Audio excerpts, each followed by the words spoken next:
minsang pumunta sa barbero para magpagupit.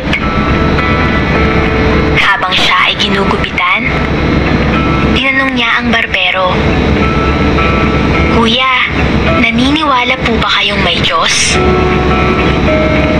Sagot ng barbero, Hindi ako naniniwalang may Diyos.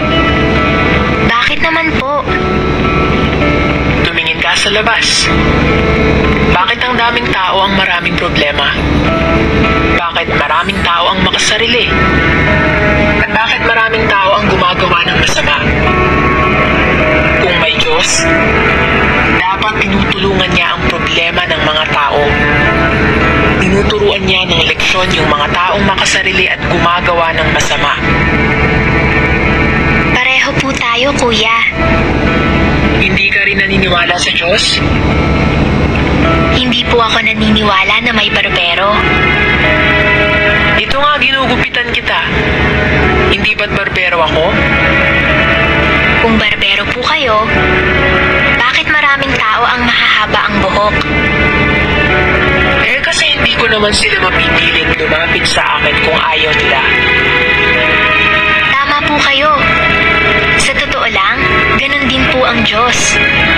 Paano niya matutulungan ang mga taong may problema kung ayaw nilang lumapit sa Diyos? Paano niya matutulungan ang mga taong masasama kung ayaw nilang tanggapin ng Diyos sa buhay nila? Kung may Diyos na ba sila sa buhay nila, matatapos na ang problema at masasamang ugali nila? Hindi naman po natatapos ang problema.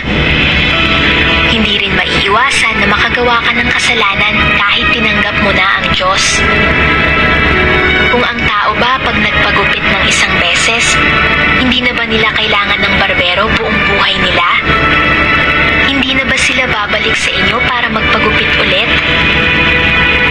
Ganon din sa Diyos. Kung may problema ka, lumapit ka ulit sa Kanya at humingi ng tulong. Kung nakagawa ka ng kasalanan, humingi ka ng tawad at mangako na hindi mo na ito uulitin. Kaya rin po bumabalik ang mga tao sa'yo para magpagupit dahil gusto nila ulit magmukhang malinis at magmukhang maayos sa mata ng iba. Ganon din po tayo. Kaya tayo nagsisimba tuwing linggo para malinis ang ating puso at makagawa tayo ng kabutihan sa ating kapwa. Higit sa lahat, para magkaroon din tayo ng magandang relasyon sa Diyos